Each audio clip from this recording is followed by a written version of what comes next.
Well, hello guys, welcome back to my YouTube channel Dr. Fahrul Razi Irsyad, the one and only KESEK, Kesehatan Seksual. Di video kali ini kita akan menjelaskan sedikit banyak tentang masturbasi pada wanita nih.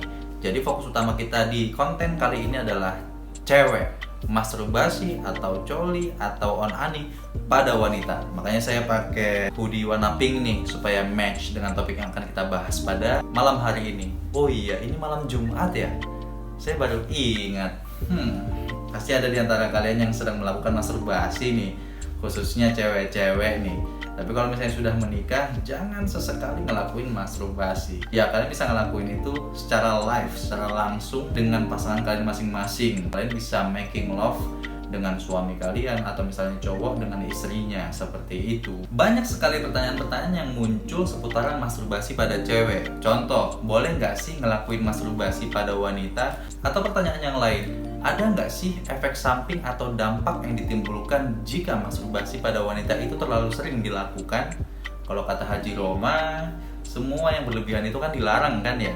Begitu juga masturbasi. Pria dan wanita yang melakukan masturbasi yang terlalu sering itu dapat membahayakan atau memiliki dampak bagi kesehatan seksual teman-teman semuanya. Seperti yang sudah saya jelaskan di video sebelumnya tentang masturbasi pada pria, masturbasi itu merupakan rangsangan seksual atau tindakan seksual yang dilakukan oleh pria maupun wanita untuk mendapatkan tingkat klimaks atau orgasme. Apalagi kalau misalnya habis ejakulasi itu ya, rasanya itu kan puas banget ya, tenang, terus habis itu kalau misalnya capek badannya jadi enak dan lain sebagainya. Sebelum teman-teman cewek semua melakukan masturbasi, ada 3 syarat yang harus dipenuhi. Syarat yang pertama, harus ada niat terlebih dahulu. Kalau misalnya kalian tidak niat untuk melakukan masturbasi, itu tidak akan terjadi. Tapi kalau misalnya kalian niat untuk melakukan masturbasi, lakukanlah, karena itu sah-sah saja. Kemudian yang kedua, harus ada kelaminnya. Cowok dengan penisnya, cewek dengan vaginanya, beserta struktur pelengkap yang ada di dalamnya. Contoh, kalau cewek punya vagina, harus ada klitorisnya, labia mayor, labia minor. Kalau cowok, harus ada penisnya, harus ada testisnya, harus ada buah zakarnya. Buah zakar sama testis itu sama aja ya? Ya, itulah pokoknya. Dan syarat yang terakhir itu, jangan kalian lakukan masturbasi di tempat umum. Banyak sekali berita-berita yang menjelaskan seorang pria inisial A melakukan masturbasi di depan umum. Kemudian ada lagi, seorang pria inisial B melakukan masturbasi dan meresahkan warga setempat gitu. Jangan sesekali kalian masturbasi di depan umum. Karena apa? Karena itu akan menjatuhkan harga diri teman-teman semua. Khususnya cowok nih ya, jangan aneh-aneh lah gitu. Kalau misalnya kalian pengen masturbasi, siapkan handphone, siapkan tempat, siapkan tisu. Kalian pasti suka nonton video bokep kan? Ya udah jujur aja, kalian nonton, terus habis itu masturbasi, ejakulasi, selesai. Oh, satu lagi, jangan lupa dilap spermanya.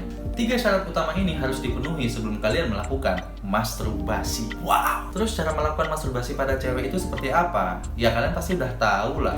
Cuman ada hal-hal tertentu yang harus digarisbawahi sebelum melakukan masturbasi. Kalian harus paham dulu kondisi fisik tubuh kalian masing-masing, khususnya alat reproduksi eksternal ya. Contoh seperti klitoris, vagina, labia mayor, labia minor, introitus vagina, himen, dan lain sebagainya. Untuk lebih jelasnya, mari kita bahas satu persatu. Kalian udah pernah masturbasi belum sih cewek-cewek semua? Kalau misalnya udah pernah, ya itu cara masturbasi. Cuman untuk memperjelasnya lagi, saya akan ilustrasikan cara melakukan masturbasi yang baik dan benar untuk cewek-cewek nih ya khususnya. Anggap aja 3 jari ini adalah vagina teman-teman semuanya. Ini adalah klitorisnya yang paling atas. Kemudian yang pinggir bawah kanan kiri ini adalah labia mayor. Di bawahnya ada labia minornya. Labia itu kan artinya kan bibir. Labium, labial, labia itu artinya bibir. Jadi bibir vagina. Kemudian anggap saja titik yang di tengah ini adalah lubang vagina dari teman-teman semua. Dan yang di bawah ini adalah lubang dubur. Jadi posisinya seperti ini. Seperti ini posisinya. Cara melakukannya, yang pertama, lakukan gerakan sirkuler dari kanan ke kiri ataupun dari kiri ke kanan secara terus-menerus sampai kalian terangsang. Bukti kalau misalnya teman-teman itu sudah kerangsang, ada cairan lubrikan yang keluar dari introitus vagina yang berwarna putih susu. Nah, itu tandanya teman-teman semua sudah merasakan kenikmatan awal. Kalau misalnya sudah melakukan making love atau misalnya sudah melakukan hubungan seksual, itu namanya foreplay. Foreplaynya itu ya dari sini dulu. kanan kiri, putar jari, kanan kiri, kanan kiri, nah gitu. Setelah melakukan gerakan sirkuler di klitoris dan kalian terangsang, barulah lakukan gerakan yang sama di labia mayor maupun labia minor, sebelah kanan dan sebelah kiri gitu. Dari kiri ke kanan gitu. Terus habis itu sebaliknya. Lakukan itu secara berulang-ulang sampai cairan lubrikannya makin lama makin banyak. Nah, sambil melakukan ini, kalian boleh pegang-pegang tuh di bagian areola mamae kalian atau pentil susu atau pentil payudara teman-teman semuanya. Karena salah satu titik rangsangan di cewek itu adalah di puting susunya atau di puting payudaranya. Jadi sambil ngelakuin ini, ya silahkan jari yang lain mainkan ke tempat itu. Terakhir, bagian yang paling penting, setelah cairan lubrikan itu banyak keluar dari introitus vagina atau dari liang vagina, kalian bisa menggunakan jari kalian atau mungkin dengan menggunakan sex toys gitu ya. Tapi sex toysnya harus bersih ya. Dan jari kalian juga harus bersih. Jangan ada kuku seperti ini. Karena salah satu penularan bakteri, jamur, virus yang paling banyak itu ya dari kukus ini gitu. Jadi harus bersih dulu kalau misalnya kalian pengen gunakan. Nah, contoh kalau teman-teman semua punya sex toys, ya udah tinggal masukin sex toys tersebut di introitus vagina. Ini khusus untuk teman-teman semua yang sudah menikah ya. Tapi kalau misalnya belum menikah, jangan hilangkan keperawanan kalian dengan alat apapun itu. Mau itu sex toys yang harganya 5 miliar kayak atau apapun itu, timun sekalipun atau terong sekalipun, jangan lakukan itu. Karena kalian harus diperawankan oleh sebatang kejantanan milik suami kalian nantinya. Nah, setelah kalian melakukan penetrasi baik sex toys maupun jari kalian ke dalam sini secara berulang-ulang, hal yang paling penting sekali kalian ketahui adalah kalian harus dapat G-spot-nya itu. Di mana sih sebenarnya letak G-spot itu? Letak G-spot itu adalah antara dari vagina dan juga liang dubur. Jadi ada space yang melengkung di bawahnya itu, di belakangnya. Itulah G-spot. Jadi kalau misalnya posisi penis pada saat masuk nih ya, posisinya itu agak vertikal gitu, setengah vertikal. Mungkin kurang lebih 45 derajat kali ya untuk menuju G-spot. Dan begitu juga posisi yang harus kalian tempatkan untuk sex toys kalian maupun jari kalian ini, jari-jari kalian ini, agar kalian bisa klimaks atau orgasme. Bahkan kalian bisa ejakulasi atau squirting nantinya. Nah, bagi kalian yang sudah pernah melakukannya, pasti sangat familiar dengan apa yang saya sebutkan tadi. Khususnya bagi kalian semua atau cewek-cewek semua yang melakukan masturbasi, ngelakuin masturbasi dengan cara yang tepat. Dan cara yang tepat untuk melakukan masturbasi pada cewek, ya seperti yang saya ilustrasikan tadi. Sekali lagi, jangan anggap omongan saya ini adalah omongan yang tabu atau negatif gitu ya. Karena ya beginilah sex education gitu. Dan saya merasa ini penting untuk disampaikan. Ini akan sangat penting bagi kalian cewek-cewek semua pada saat kalian semua ingin masturbasi atau onani atau coli. Kemudian selanjutnya, manfaat masturbasi itu apa sih sebenarnya untuk cewek khususnya ya? Secara garis besar, manfaat masturbasi baik pria maupun wanita itu sama saja.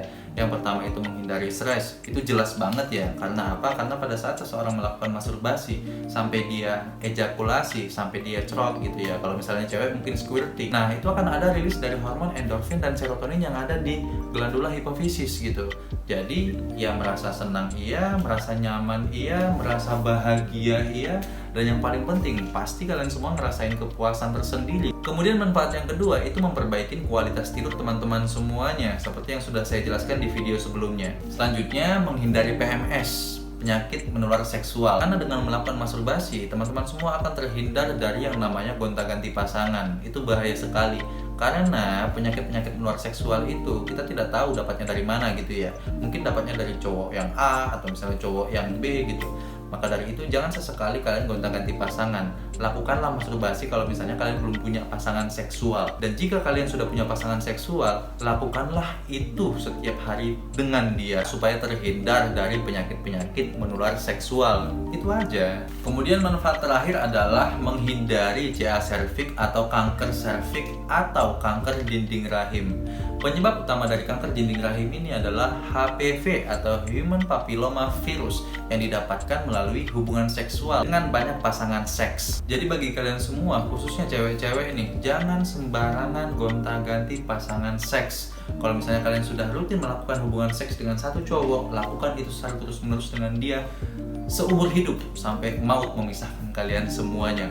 Agar apa? Agar terhindar dari penyakit-penyakit menular seksual. Itu banyak banget kan manfaat yang bisa didapatkan dari melakukan masturbasi. Makanya jangan sesekali mikirin kalau sex education itu merupakan suatu hal yang tabu, khususnya konten-konten yang seperti ini ya.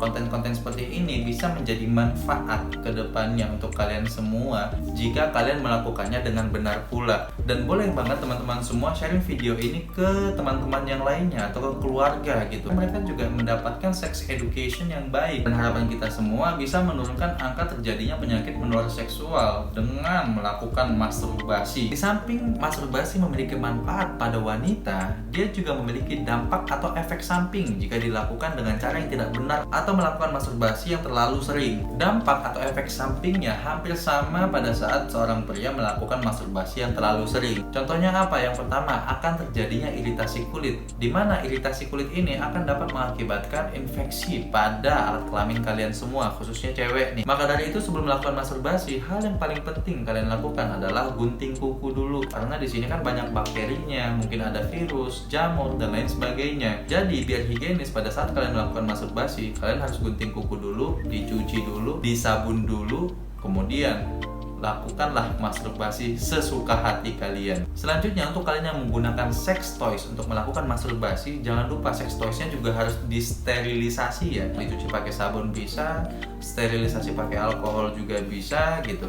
Yang penting higienis agar terhindar dari infeksi saluran kemih. Kemudian dampak selanjutnya adalah kecanduan. Emang bisa ya kecanduan? Bisa apabila kalian melakukan masturbasi itu menjadi sebuah habit atau kebiasaan. Jadi walaupun ada manfaatnya melakukan masturbasi pada cewek, jangan lakukan terlalu sering. Karena kalau misalnya itu sudah menjadi kebiasaan atau habit kalian semuanya, itu akan bisa berdampak buruk bagi kalian semuanya. Contoh, kalau misalnya teman-teman semua udah kecanduan nih ya, yang ada di pikiran kalian hanya melakukan masturbasi saja gitu.